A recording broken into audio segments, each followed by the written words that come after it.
नमस्कार मित्रांनो, मी राजेश माने. आपल्या सर्वांचे स्वागत.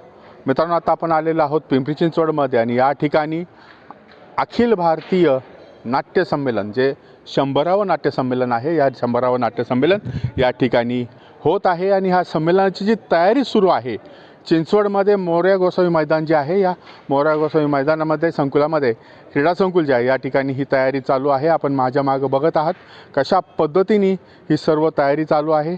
याचे आयोजक हे सर्वजण या ठिकाणी आहेत. तयारीची पाहणी या ठिकाणी सुरू आहे आणि आपणही आता त्यांच्याशी चर्चा करणार आहोत आणि तयारीची पाहणी बघणार आहोत.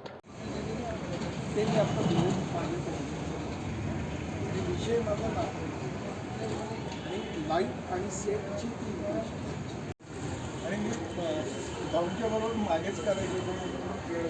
हा सभामंडळ हा एक वेगळ्या पद्धतीने आत्तापर्यंत असं अगदी स्वस्त नव्हतं. बरं, हा माझ्या मागे लागला तुम्ही नाटकातलं म्हणून तुम्हाला आठवण केली 60 वर्ष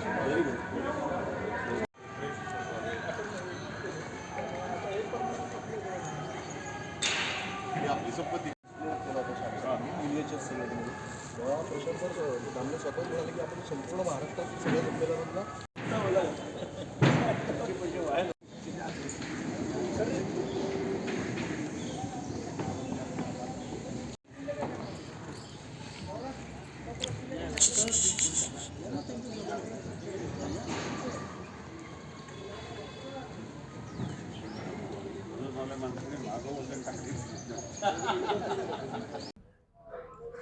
या ठिकाणी आपण पाहतच आहात की आता अंतिम टप्प्यामध्ये संमेलनाची संपूर्ण तयारी आलेली आहे आणि ही तयारी बघण्यासाठी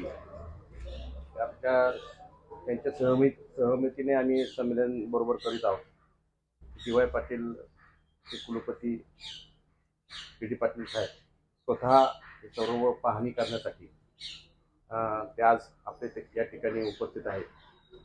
त्यांचा दृष्टिकोनच तो होता की साहित्य संमेलनाच्या माध्यमातून त्यांची वाटचाल सुरू झाल्यानं त्यांना बारकावे या ठिकाणचे बऱ्यापैकी माहीत असल्या कारणानं स्वतः त्यांनी आज भेट देऊन पाहणी केली आणि काही छोट्या मोठ्या गोष्टी एवढ्या मोठ्या सोहळ्यामध्ये राहत असतात, पण इतर सगळे कृष्णकुमारजी गोयल असतील, आमचे राजाभाऊ साखला असतील, ही सर्व मंडळी असे अनेक कार्यक्रम त्यांच्या माध्यमातून यापूर्वी झालेले असल्या कारणानं छोटी देखील चूक आम्ही न होऊन देण्याच्या प्रयत्नात आहोत.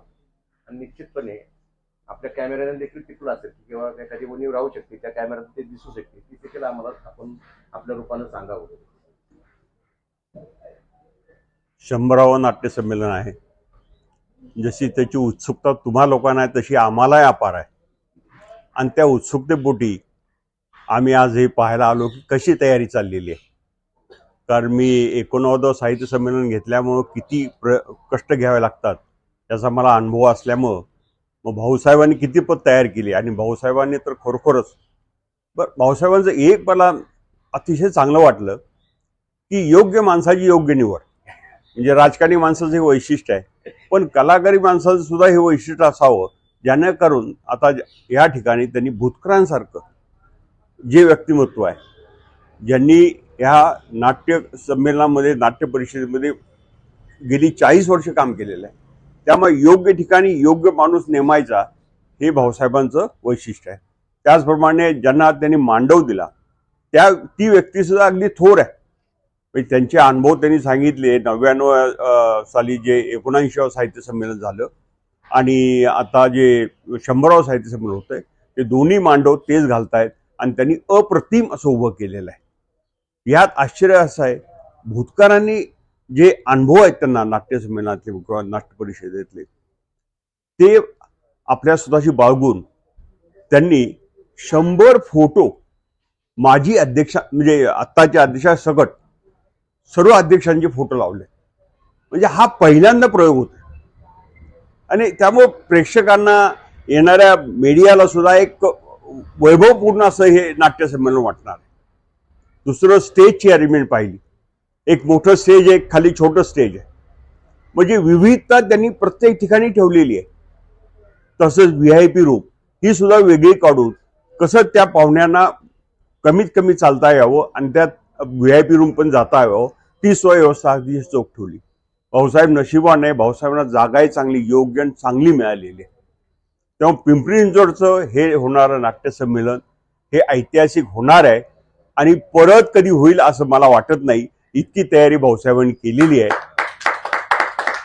तेव्हा मी भाऊसाहेबांचं, कृष्णकुमार गोयलांचं आणि राजेश सांगलांचं मनापासून अभिनंदन करतो की त्यांनी जवळजवळ आता 27 वर्ष ते ह्या क्षेत्रात आहेत आणि मला अतिशय आनंद वाटतो. इतकी कंटिन्युअसली तिघही एकत्र असून त्यांनी कधी एकमेकांची साथ सोडली नाही आणि आता यावेळेला 100 मिळाले हे खरोखरच मोरया गोसावी यांना प्रसन्न झालेलं आहे. आणि मी एवढंच बोलून 2 शब्द संपवतो. नमस्कार.